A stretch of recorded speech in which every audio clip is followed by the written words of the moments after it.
Hello दोस्तों, Bihar SSC exam में पिछले साल पूछा गया क्वेश्चन पेपर देख लीजिए। यह एग्जाम का ओरिजिनल क्वेश्चन पेपर है। सेम इसी तरह का परीक्षा में क्वेश्चन बुकलेट रहेगा। यहाँ पर देखिएगा तो क्वेश्चन बुकलेट नंबर और सेट ABCD इस तरह से। इसमें जो समय दिया जाता है 2 घंटा 15 मिनट का, टोटल 150 क्वेश्चन पूछा जाएगा। अगर आप नए छात्र हैं, बिहार एसएससी का इससे पहले कभी भी एग्जाम नहीं दिए हैं, तो क्वेश्चन पेपर पर क्या कुछ निर्देश रहता है देख लीजिए, जिससे आप पहले से परिचित रहिएगा, तो एग्जाम में आपको कुछ भी डाउट नहीं होगा। इसको आप पूरा पढ़ना चाहते हैं तो पढ़ सकते हैं। अब चलिए सभी 150 क्वेश्चन देख लीजिए। इसमें जो क्वेश्चन पूछा जाता है, रीजनिंग से 50 क्वेश्चन, जीके से 50 क्वेश्चन, मैथ से 25 क्वेश्चन और साइंस से 25 क्वेश्चन, यानी 75 क्वेश्चन का जो वेटेज है मैथ और रीजनिंग का, और 75 क्वेश्चन का जो वेटेज है साइंस और जीके का। तो इस तरह से आप देख सकते हैं टोटल 150 क्वेश्चन पूछा जाता है। इसमें निगेटिव मार्किंग भी है। एक सही क्वेश्चन होने पर 4 अंक मिलेगा, अगर गलत होता है तो 1 अंक का कटौती, यानी 1/4 निगेटिव मार्किंग है। 4 क्वेश्चन अगर आप गलत करते तो 1 सही का मार्क्स कट हो जाएगा।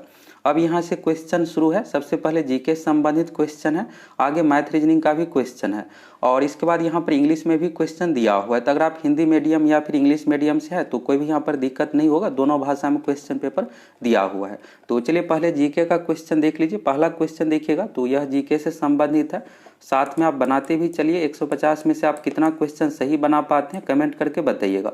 हम आप लोगों को इसी तरह से 2005 से लेकर के 2022 तक बिहार एसएससी की ओर से जितनी भी परीक्षा ली गई है पिछले 15-17 साल में, सभी परीक्षाओं का क्वेश्चन आप लोगों को प्रोवाइड करवाएंगे, और हमारे पास सभी एग्जाम का ओरिजिनल क्वेश्चन पेपर उपलब्ध है।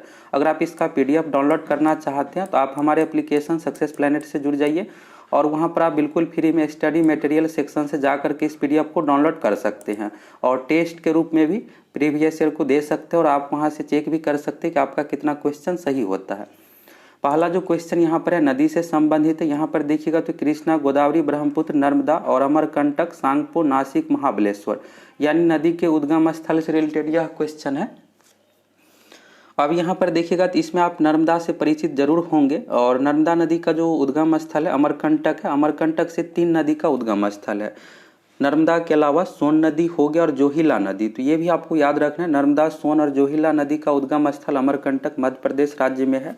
तो यहाँ पर अगर आप इस तरह से मिलाइएगा तो 4 का A हो जाएगा, और ऑप्शन अगर आप देखिएगा तो पहला ऑप्शन में ही 4 का A है, तो ये सही हो जाएगा। लेकिन एक और ऑप्शन है उपर्युक्त में से कोई नहीं, तो हो सकता है कि ये भी आंसर हो। इस तरह के क्वेश्चन के लिए कम से कम आपको 2 पता होना चाहिए, तो आसानी से आप डिकोड कर सकते हैं।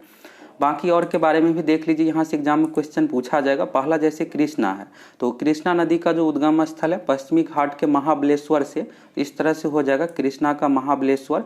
इसके बाद यहाँ पर गोदावरी नदी दिया हुआ है, तो गोदावरी नदी का जो उद्गम स्थल है नासिक महाराष्ट्र से, तो गोदावरी का यहाँ पर हो जाएगा नासिक हो जाएगा। इसके बाद ब्रह्मपुत्र नदी है, तो ब्रह्मपुत्र नदी का जो उद्गम है तिब्बत के मानसरोवर झील से, मानसरोवर झील के निकट से। तो यहाँ पर तिब्बत में जो ब्रह्मपुत्र नदी को कहा जाता है सांगपो, तो इसलिए यहाँ पर इस तरह से सांगपो हो जाएगा। और नर्मदा के बारे में तो आपको पता ही होगा, अमरकंटक। तो इस तरह से फर्स्ट ऑप्शन इसका सही हो गया।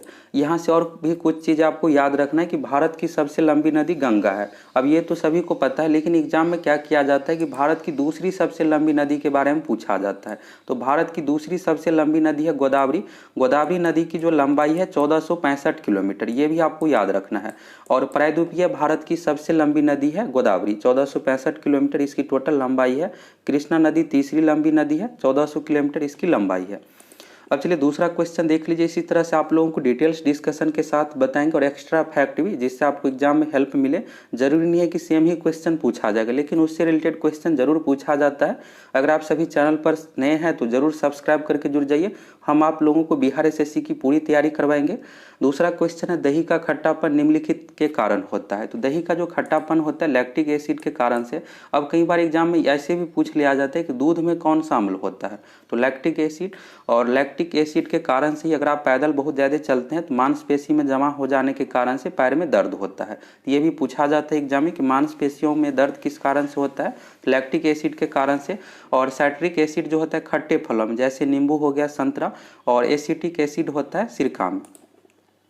अगला क्वेश्चन है डेसिबल का प्रयोग निम्नलिखित में से किसके मापन के लिए होता है। तो डेसिबल का प्रयोग जो किया जाता है ध्वनि की तीव्रता के लिए, तो ध्वनि का तीव्रता इसका सही आंसर हो जाएगा।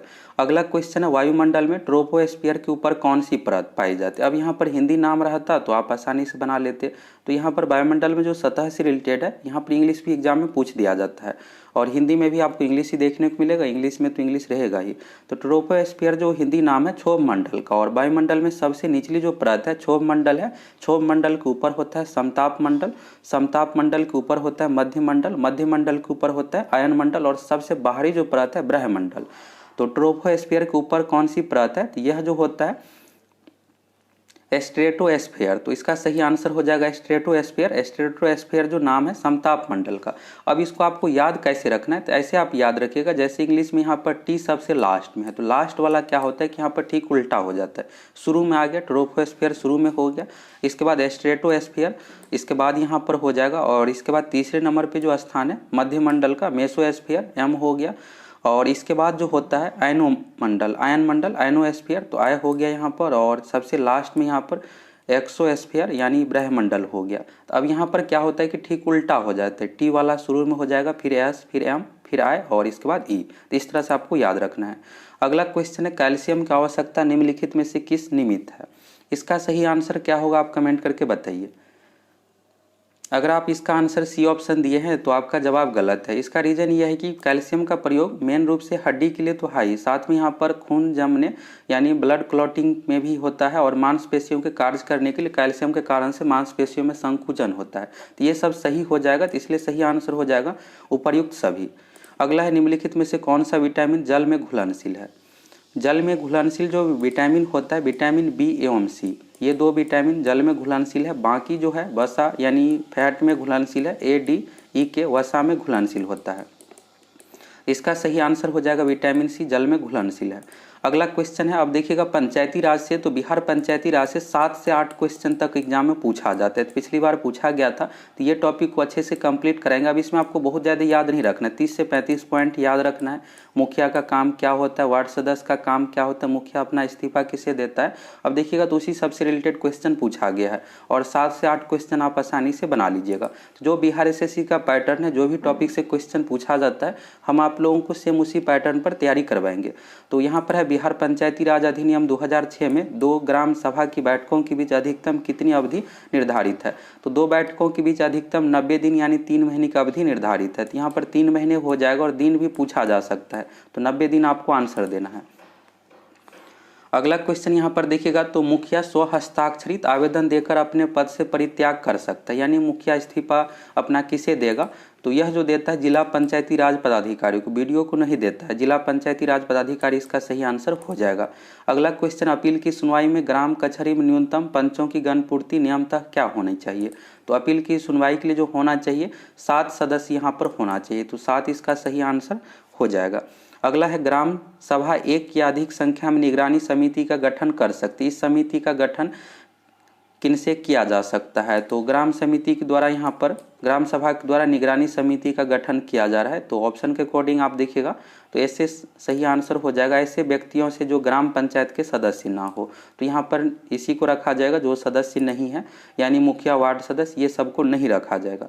अगला है ग्राम पंचायत में चुने गए सदस्य उप मुखिया का चुनाव करते हैं। उप मुखिया का निर्वाचन के संदर्भ निम्नलिखित में से कौन सा वक्तव्य सही नहीं है। उप मुखिया का जो चुनाव होता है वार्ड सदस्य अपने में से ही उप मुखिया का चुनाव करते हैं, और इसमें से पूछा जा रहा है कौन सा नहीं है सही।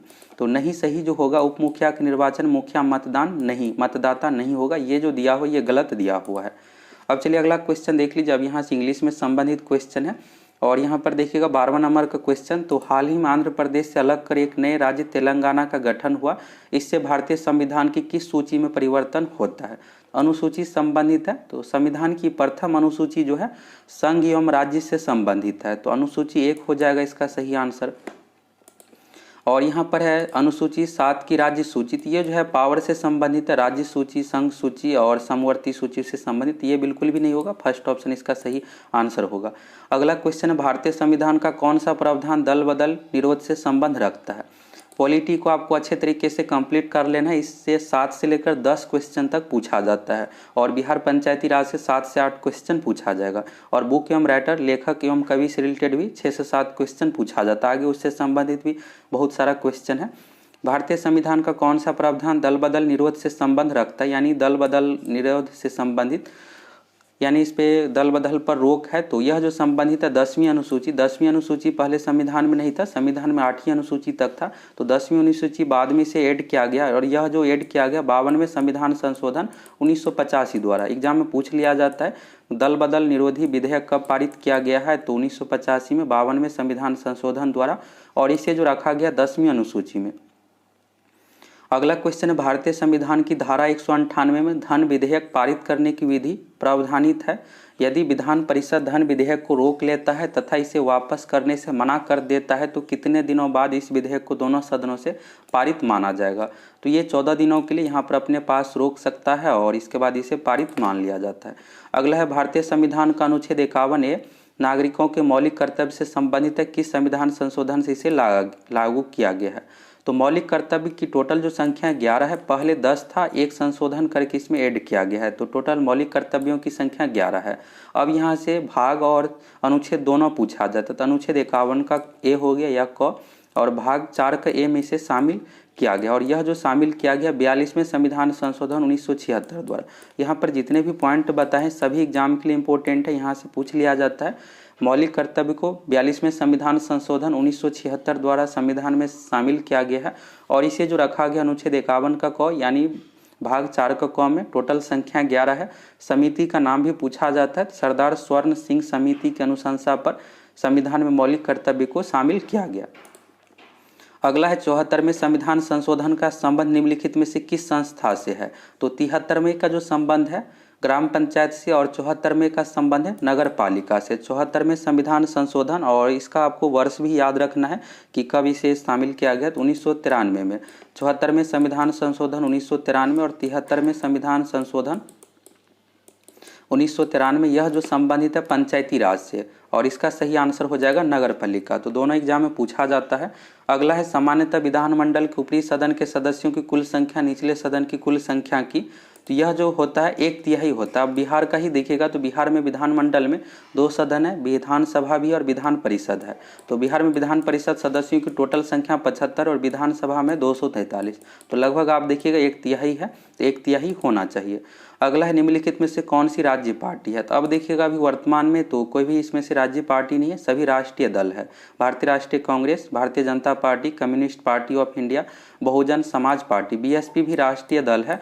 तो राज्य पार्टी में से कोई भी इसमें से आंसर नहीं होगा। अब राज्य पार्टी की बात करें, जैसे बिहार में जनता दल यूनाइटेड हो गया, राजद हो गया, आम आदमी पार्टी, ये सब राज्य पार्टी है। अगला है प्रथम लोकसभा के स्पीकर कौन थे। तो प्रथम लोकसभा के स्पीकर जीवी मावलंकर थे। अगला है निम्नलिखित में से किस राज्य में विधानमंडल के ऊपरी सदन या विधान परिषद नहीं है। तो विधान परिषद से आप देख सकते हैं, इससे पहले भी क्वेश्चन था, आगे भी पूछा गया है। तो विधान परिषद जो है अभी वर्तमान में 6 राज्यों में, पहले 7 राज्यों में था, जम्मू कश्मीर में भी था, अब जम्मू कश्मीर केंद्र शासित प्रदेश बन गया, तभी फिलहाल विधान परिषद नहीं है। तभी वर्तमान में बात करें तो 6 राज्यों में विधान परिषद है, और सभी राज्य का नाम आपको याद रखना है। तो बिहार से शुरू करते हैं, तो बिहार में भी विधान परिषद है। बिहार के बाद उत्तर प्रदेश हो गया, इसके बाद महाराष्ट्र, कर्नाटक और आंध्र प्रदेश, तेलंगाना में है। तो आंध्र प्रदेश में पहले से था, जब आंध्र प्रदेश से अलग तेलंगाना हुआ तो वहाँ भी विधान परिषद है। 6 राज्यों में बिहार, उत्तर प्रदेश, महाराष्ट्र, कर्नाटक, आंध्र प्रदेश, तेलंगाना। तो पश्चिम बंगाल में विधान परिषद नहीं है, पश्चिम बंगाल इसका सही आंसर हो जाएगा। अगला है बिहार में लोकसभा की 40 सीटें हैं, राज्यसभा की कितने सीटें बिहार से है। बिहार में लोकसभा की 40 सीट है, राज्यसभा से 16 सीट है, 16 इसका आंसर हो जाएगा। और बिहार में विधान परिषद सदस्यों की संख्या 75 और विधानसभा सदस्यों की संख्या 243 है। तो विधान परिषद का 75 है और विधानसभा में सदस्यों की टोटल जो सीटों की संख्या 243 है। ये 4 चीज़ आप याद रखिएगा, एग्जाम में पूछा जाएगा। अगला यहाँ पर देखिएगा 2011 की जनगणना में बिहार की अनुमानित आबादी है। अब आपको ये लग रहा होगा कि ये सब बेसिक क्वेश्चन तो बिल्कुल पूछा जाता है। अभी दरोगा का 26 दिसंबर 2021 पीटी एग्जाम में भी पूछा गया था, लेकिन उसमें हार्ड क्वेश्चन था, कम ही स्टूडेंट बना पाए, क्योंकि उसमें जो पूछा गया था 2001 की जनगणना के अनुसार पूछ दिया गया था, और आंसर जो आपको देना था मिलियन में देना था। इस तरह से आपको संख्या यहाँ पर करोड़ 10 करोड़ में नहीं पूछा गया था, मिलियन में पूछा गया था। तो 1 मिलियन में जो होता है 10 लाख होता है, इसको भी आप याद रखिएगा, यहाँ से मिलियन में भी पूछ दिया जाता है। तो अगर आपको ये पता है कि 1 मिलियन में 10 लाख होता है तो आप आसानी से चेंज इसको कर लीजिएगा। तो 2011 की जनगणना के अनुसार बिहार की अनुमानित आबादी जो हो जाएगा 10 करोड़ हो जाएगा, और आपको पूरे मान के साथ याद रखना है। 2011 में जो था 10 करोड़ 40 लाख 99,452, अब यहाँ पर क्या होता है कि मिलियन में अगर पूछा जाएगा तो यहाँ पर 10.40 इस तरह से आपको आंसर देना है। और 2011 की बात करें तो 2011 का भी आपको याद रखना है। 2011 का अगर पूछ दिया जाएगा, सॉरी 2011 के अनुसार ये हो गया 10,40,99,452 और 2001 के अनुसार जो है 8,29,98,509 है। तो ये दोनों आप याद रखिए, 8,29,98,509। अभी 2021 का जारी नहीं हुआ है तो आपसे 2001 का भी पूछा जा सकता है। अब यही मिलियन में पूछा जाएगा तो 8.30 हो जाएगा मिलियन।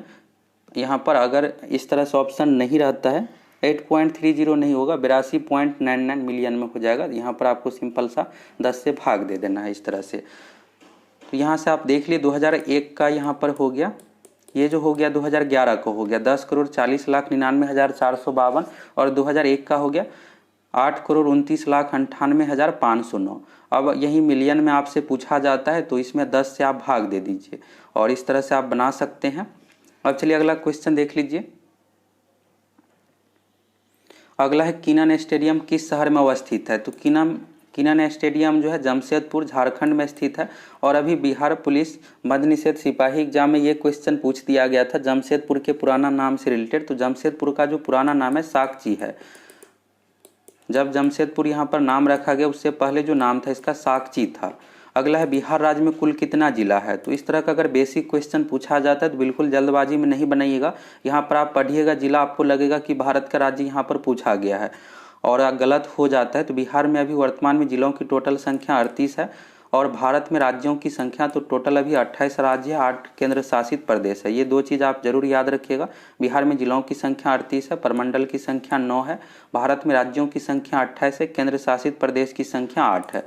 अगला है मैकमोहन रेखा भारत चीन की सीमा तय करती है, डुरंड रेखा किन दो देशों की सीमा तय करती है। तो मैकमोहन रेखा भारत चीन के बीच है और डुरंड रेखा जो है पाकिस्तान अफगानिस्तान के बीच है। तो पाकिस्तान अफगानिस्तान होगा। कई बार क्या रहता है कि पाकिस्तान ऑप्शन में नहीं रहता है तो उस कंडीशन में आपको भारत और अफगानिस्तान आंसर देना है। तो यहाँ पर सी ऑप्शन में भारत अफगानिस्तान है, ये सही नहीं हो करके पाकिस्तान अफगानिस्तान सही आंसर होगा।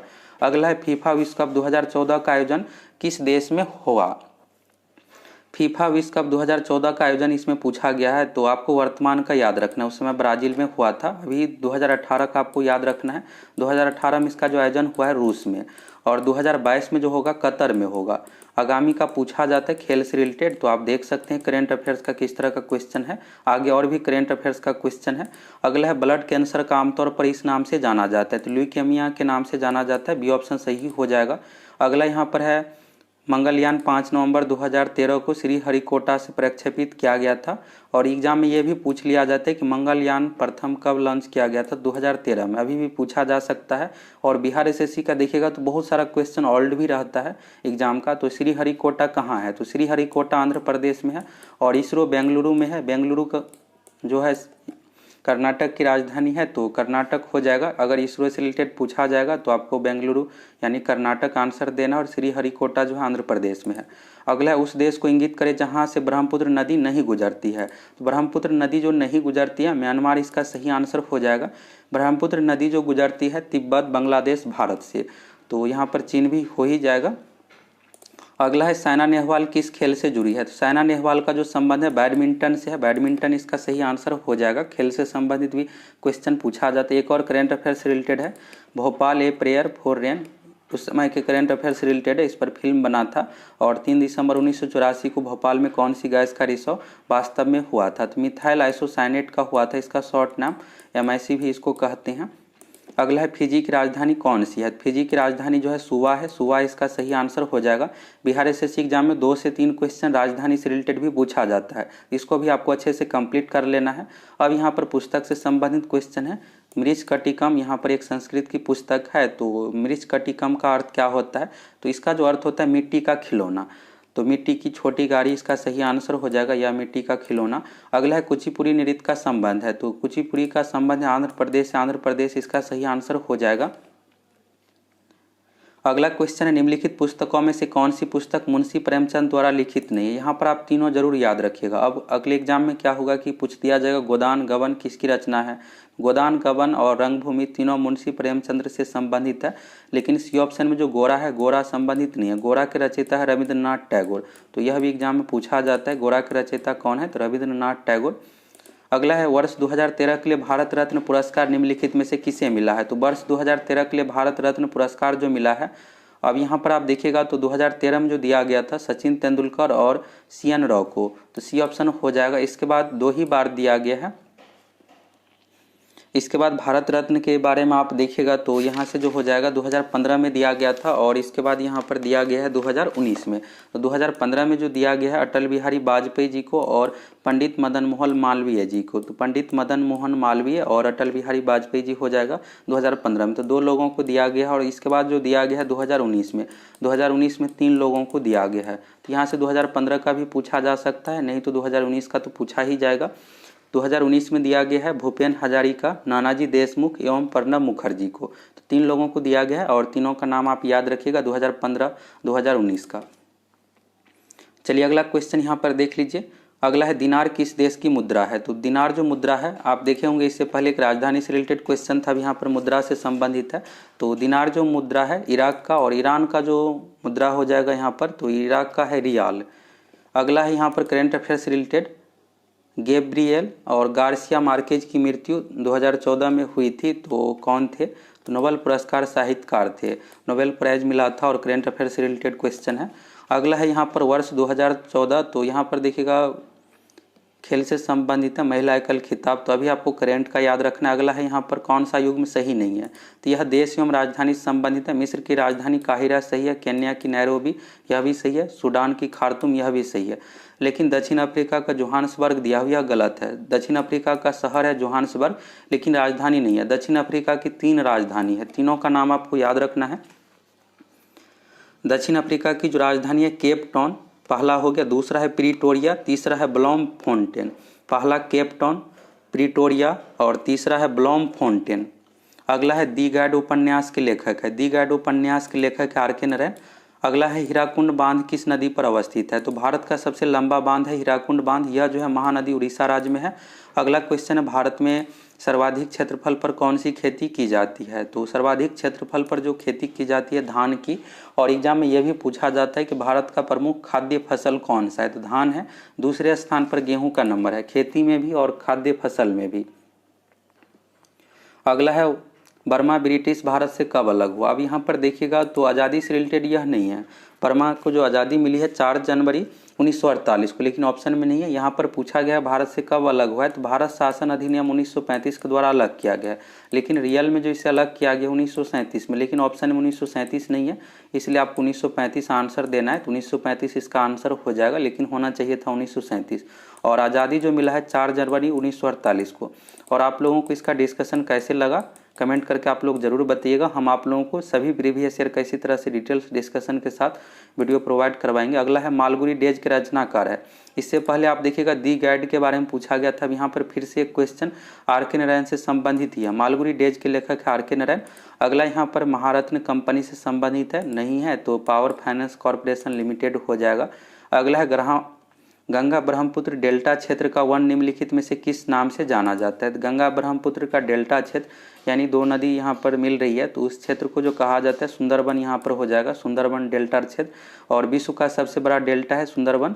सुंदरबन में जो है मैंग्रोव वन पाया जाता है। एग्जाम में पूछा जाता है कि सुंदरबन का वन किस प्रकार का है, तो मैंग्रोव वन है। सुंदरबन एक राष्ट्रीय उद्यान भी है, और यहाँ पर सुंदरी वृक्ष भी पाया जाता है। एग्जाम में पूछ लिया जाता है, दरोगा एग्जाम में ये सब क्वेश्चन सभी पूछा गया है।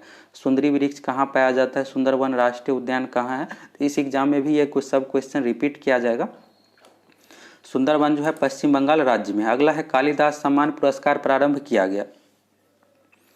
कालिदास सम्मान पुरस्कार जो दिया जाता है मध्य प्रदेश सरकार द्वारा, मध्य प्रदेश सरकार इसका सही आंसर हो जाएगा। इसके अलावा भी और भी पुरस्कार दिया जाता है मध्य प्रदेश शासन द्वारा।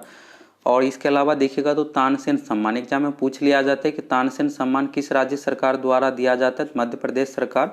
लता मंगेशकर सम्मान, तुलसी सम्मान, कालिदास सम्मान, 4 सम्मान आप याद रखिएगा। कालिदास, तानसेन, लता मंगेशकर और तुलसी सम्मान मध्य प्रदेश सरकार द्वारा दिया जाता है। अगला है भारत अंतर्राष्ट्रीय फिल्म समारोह, तो 2014 करेंट अफेयर से रिलेटेड है। तो ये ज़्यादातर आयोजन गोवा में ही किया जाता है और 2014 में भी गोवा में ही इसका आयोजन किया गया था। अगला है पंचतंत्र के रचनाकार कौन है। यहाँ पर देखिएगा बुक एवं राइटर से फिर से क्वेश्चन है, तो विष्णु शर्मा इसका सही आंसर हो जाएगा।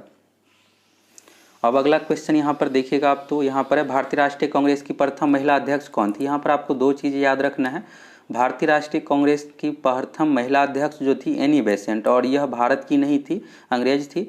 और यहाँ पर सरोजिनी नायडू जो हो जाएगा भारतीय में। एग्जाम में ऐसे भी पूछ लिया जाता है, भारतीय राष्ट्रीय कांग्रेस की प्रथम भारतीय महिला अध्यक्ष कौन थी। तो अगर ऐसा पूछा जाता है तो सरोजिनी नायडू आपको आंसर देना है। अगर सीधा सा पूछा जाता है कि प्रथम महिला अध्यक्ष कौन थी, तो एनी बेसेंट। अगला है पटना उच्च न्यायालय की स्थापना कब हुई थी। तो डेट के साथ आपको याद रखना है। पटना उच्च न्यायालय की जो स्थापना हुई है 3 फरवरी 1916 को, तो 3 फरवरी 1916 इसका सही आंसर हो जाएगा। अगला है सर्वेंट ऑफ इंडिया सोसाइटी की स्थापना किसने की थी। तो गोपाल कृष्ण गोखले ने की थी। अगला है भारत का अनुमानित रक्षा खर्च है। तो भारत का जो अनुमानित रक्षा डिफेंस सेक्टर के लिए जो रखा जाता है जीडीपी का, लगभग 2.5% रखा जाता है। इस बार की बात करें तो 2.03% रखा गया है इस बार के बजट में। तो लगभग 2.5% के लगभग रखा जाता है। सकल घरेलू उत्पाद यानी जीडीपी का 2.5% इसका सही आंसर हो जाएगा। अगला है किस वर्ष सिक्किम भारतीय संघ का 22वां राज्य बना।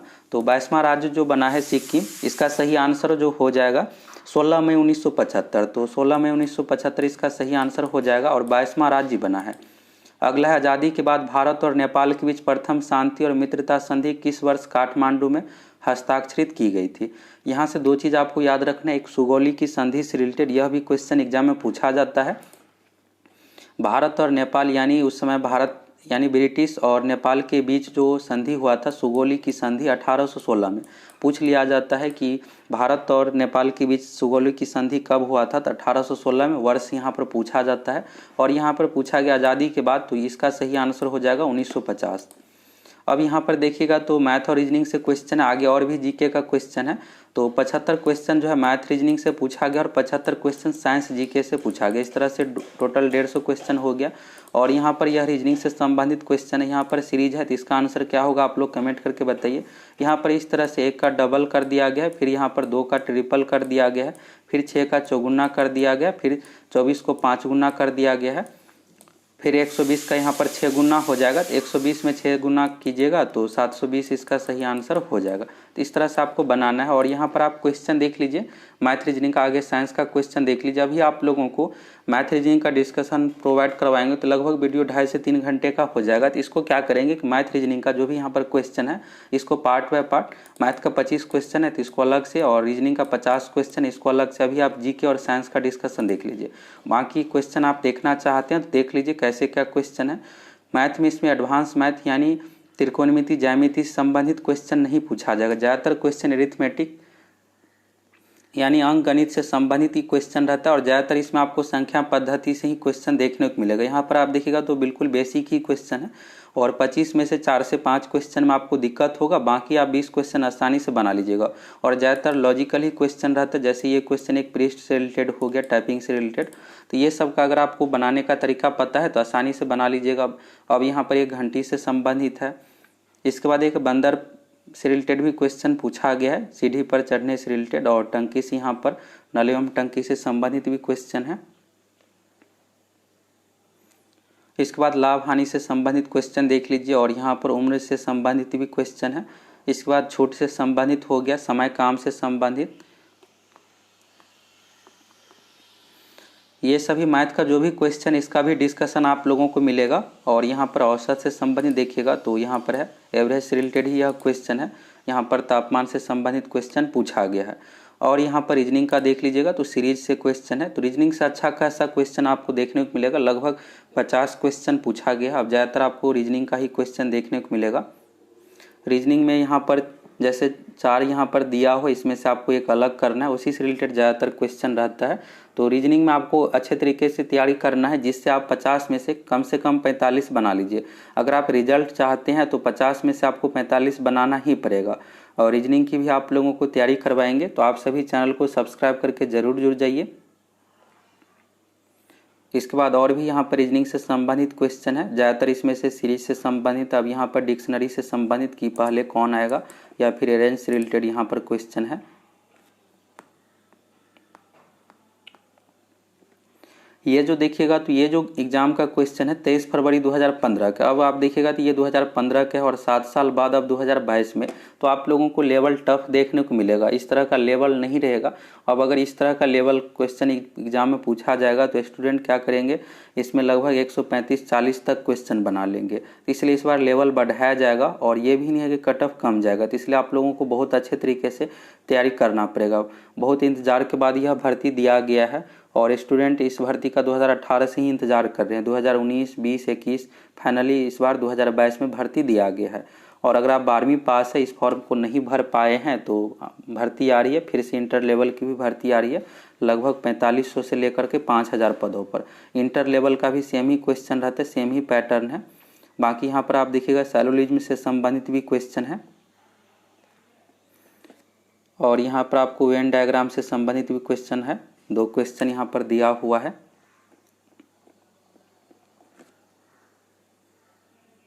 इसके बाद यहाँ पर देखिएगा इसमें से आपको बताना है कि कौन सी आकृति निहित है, इससे रिलेटेड। इसके बाद दर्पण प्रतिबिंब से संबंधित भी क्वेश्चन है। दर्पण प्रतिबिंब, जल प्रतिबिंब, ये सब भी पूछा जाता है। एक यहाँ पर देखिएगा तो लास्ट है। अब जैसे यहाँ पर रोस्ट को आपको चूज करके यहाँ पर बताना है कि कौन सा होगा, इस तरह से आपको देख कर बताना है। तो इसका भी डिस्कशन आप लोगों को मिलेगा। अभी मैथ और रीजनिंग का डिस्कशन बाद में आप लोगों को प्रोवाइड करवाएंगे। अभी आप साइंस जीके का देख लीजिए। तो अब यहाँ से भी लगभग 13 क्वेश्चन और है, तो इसको भी देख लीजिए। और आप मैथ और रीजनिंग का क्वेश्चन भी देख ही लिए, आपको अंदाज़ा हो ही गया होगा कि कैसा क्या क्वेश्चन था, लेवल क्या कुछ था। बाकी आप लोगों को अगले वीडियो में साइंस, यहाँ पर मैथ और रीजनिंग का क्वेश्चन का डिस्कशन प्रोवाइड करवाएंगे। साइंस जीके का आप देख लिए। अगला है अंगोरा ऊन किस पशु से प्राप्त किया जाता है। अंगोरा ऊन जो प्राप्त किया जाता है खरगोश से, और उत्तराखंड, हिमाचल प्रदेश राज्यों में प्राप्त किया जाता है। यह भेड़ की ऊन के कंपेयर में बहुत अधिक गर्मी प्रदान करता है।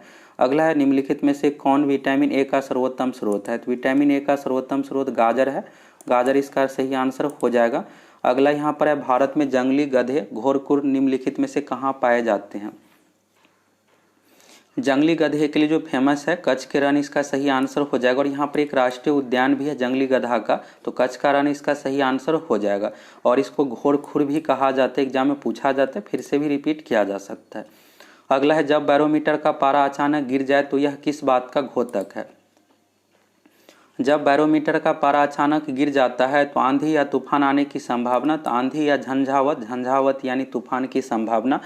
जब बैरोमीटर का पारा धीरे धीरे नीचे गिरता है तो वर्षा होने की संभावना होती है, और जब धीरे धीरे ऊपर उठता है तो मौसम साफ होने की संभावना होती है। अगर ऊपर जाएगा तो मौसम साफ, अगर धीरे धीरे नीचे आएगा तो वर्षा होने की संभावना, अगर अचानक एकाएक गिर जाएगा तो आंधी तूफान आने की संभावना। अगला है निम्नलिखित में से कौन बायोस्फीयर रिजर्व या सुरक्षित जीव मंडल नहीं है। तो यहाँ पर क्या आंसर होगा आप कमेंट करके बताइए। अब इसमें से आपको लग रहा होगा कि यहाँ पर कौन सा आंसर होगा, मन्नार की खाड़ी होना चाहिए, तो ऐसा बिल्कुल भी नहीं है। इसका सही आंसर हो जाएगा काजीरंगा। काजीरंगा एक राष्ट्रीय उद्यान है। राष्ट्रीय उद्यान और बायोस्फीयर रिजर्व, इन दोनों में अंतर है। भारत में टोटल अभी राष्ट्रीय उद्यान की जो संख्या 104 है और जीव मंडल संरक्षित क्षेत्र जो टोटल है 18 है। अब इसमें से नीलगिरी, मन्नार की खाड़ी, सुंदरवन, ये सब जीव मंडल संरक्षित क्षेत्र है, लेकिन काजीरंगा जो है एक राष्ट्रीय उद्यान है, जीव मंडल संरक्षित क्षेत्र के अंतर्गत नहीं है। तो इसलिए इसका सही आंसर काजीरंगा हो जाएगा। काजीरंगा जो है भारत के असम राज्य में है और यह जो प्रसिद्ध है एक सींगी गैंडा के लिए। एग्जाम में पूछा जाता है कि एक सींग गैंडा के लिए कौन सा राष्ट्रीय उद्यान है, तो काजीरंगा राष्ट्रीय उद्यान है। इसका सही आंसर हो जाएगा। एक और चीज़ यहाँ से आप याद रखिएगा, नीलगिरी से रिलेटेड एग्जाम में नीलगिरी से रिलेटेड पूछा जाता है कि भारत का प्रथम जीव मंडल संरक्षित क्षेत्र कौन सा है, तो नीलगिरी है। और नीलगिरी को 1986 में संरक्षित किया गया है। दरोगा एग्जाम में 2 क्वेश्चन पूछा गया था नीलगिरी से रिलेटेड। भारत का प्रथम जीव मंडल संरक्षित क्षेत्र कौन सा है, तो नीलगिरी है। और कब संरक्षित किया गया, तो 1986 में। अभी वर्तमान में जीव मंडल संरक्षित क्षेत्रों की टोटल संख्या 18 है, राष्ट्रीय उद्यान की टोटल संख्या 104 है, और इसमें से काजीरंगा बायोस्फीयर रिजर्व नहीं है। अगला है निम्नलिखित में से कौन पोलियो का कारण है। पोलियो का जो कारण होता है एक वायरस होता है, वायरस जनित बीमारी है। अगला है ज्वालामुखी रिंग फायर घेरा किस महासागर से संबंधित है। तो ज्वालामुखी से संबंधित यह क्वेश्चन है, प्रशांत महासागर हो जाएगा। और सबसे बड़ा महासागर जो है प्रशांत महासागर है। अगला क्वेश्चन, एलिसा जांच किस रोग की पहचान के लिए की जाती है? तो एड्स के लिए किया जाता है और एड्स जो है वायरस जनित बीमारी है।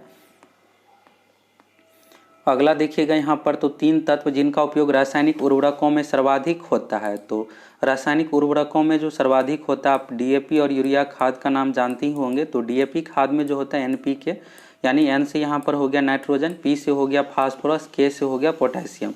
तो नाइट्रोजन, फास्फोरस,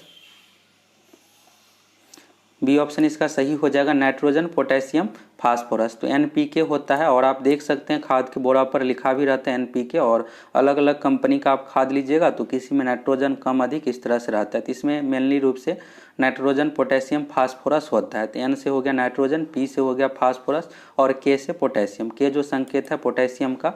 अगला है सबसे अधिक प्याज उत्पादन करने वाला राज्य है। तो प्याज उत्पादन में अग्रणी राज्य महाराष्ट्र है और सबसे अधिक महाराष्ट्र का दिखेगा तो नासिक, और आलू उत्पादन में अग्रणी राज्य उत्तर प्रदेश है। इसका सही आंसर हो जाएगा महाराष्ट्र।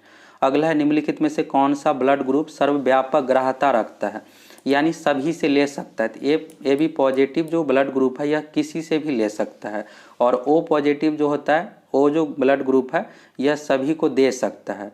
दाता में होता है ओ, और अगर पूछा जाएगा सर्वव्यापक ग्राही यानी ले सकता है तो ए बी। तो सही आंसर हो जाएगा इस क्वेश्चन का ए बी। अगला है निम्नलिखित में से कौन सा खाद्य स्रोत लोहे का सर्वोत्तम स्रोत है? तो लोहा सबसे अधिक जो होता है पालक और साग से संबंधित जो भी चीज़ें हैं, जैसे बहुत सारे साग है, और यहाँ पर जो ऑप्शन दिया हुआ है तो ऑप्शन के अकॉर्डिंग सेब हो जाएगा। तो सेब में भी पर्याप्त मात्रा में लोहा होता है, तो सही आंसर हो जाएगा लोहा, सेब इसका सही आंसर हो जाएगा। अगला क्वेश्चन है, एक लोहे की गेंद पारद या मरकरी Hg से भरी बाल्टी में गिराई जाती है तो क्या होगा? अब यहाँ पर इसको अच्छे से समझ लीजिए। पारा और लोहा में जो घनत्व अधिक होता है, पारा का घनत्व अधिक होता है, लोहा का कम होता है। अब जिसका घनत्व कम होगा वो तैरेगा, जिसका घनत्व अधिक होता है डूब जाएगा। अब जैसे पानी में अगर आप लोहा का कुछ भी चीज़ दीजिएगा तो तुरंत नीचे चला जाएगा, लेकिन पारा में अगर आप यही लोहा का गेंद या कुछ भी देते हैं तो ऐसा बिल्कुल भी नहीं होता। पारे की सतह पर तैरने लगता है, क्योंकि पारा का घनत्व अधिक होता है, लोहा का घनत्व कम होता है। सेम चीज़ आपको ये भी याद रखना है बर्फ़ पानी में, तो बर्फ़ का घनत्व कम होता है और पानी का घनत्व अधिक होता है, इसलिए आप पानी के ऊपर बर्फ़ दीजिएगा तो तैरने लगता है। पानी का घनत्व अधिक होता है। एग्जाम में पूछ लिया जाता है कि बर्फ़ और पानी में घनत्व किसका अधिक होता है? तो पानी का घनत्व अधिक होता है। पारा और लोहा में घनत्व अधिक जो होता है पारा का। तो इसका सही आंसर हो जाएगा यह पारे या पारद की सतह पर तैरेगी। अब लास्ट क्वेश्चन है, 20 हर्ट्ज से 20,000 हर्ट्ज बारंबारता की ध्वनि निम्नलिखित में से क्या है? अब यहाँ पर 3 चीज़ें आपको याद रखना है। 20 हर्ट्ज से 20,000 हर्ट्ज यह जो होता है सुनने योग्य ध्वनि, तो श्रव्य या ऑडिबल ध्वनि, इसको श्रव्य तरंग भी कहते हैं। तो इसका सही आंसर हो जाएगा। अल्ट्रासाउंड यहाँ पर दिया हुआ, तो अल्ट्रासाउंड जो होता है 20,000 हर्ट्ज से अधिक प्लस हो गया, और इंफ्रासोनिक यहाँ पर दिया हुआ है। तो अब श्रव्य यह जो होता है 20 हर्ट्ज से कम होता है, 20 हर्ट्ज से कम, और 20 से लेकर के 20,000 हर्ट्ज की ध्वनि को कहते हैं श्रव्य या ऑडिबल ध्वनि, इसको श्रव्य तरंग भी कहते हैं। हाइपरसोनिक हो गया तो यह मिसाइल से संबंधित है, बहुत तीव्र गति से संबंधित हो गया। तो इस तरह से आप सभी 150 क्वेश्चन देख लीजिए, एग्जाम में पूछा गया ओरिजिनल क्वेश्चन पेपर आप देख लीजिए। यह जो क्वेश्चन है बिहार सचिवालय सहायक द्वितीय स्नातक स्तरीय पीटी एग्जाम 2015 का क्वेश्चन है, 23 फरवरी 2015 को पूछा गया क्वेश्चन है। अगर आप सभी चैनल पर नए हैं तो जरूर सब्सक्राइब करके जुड़ जाइए।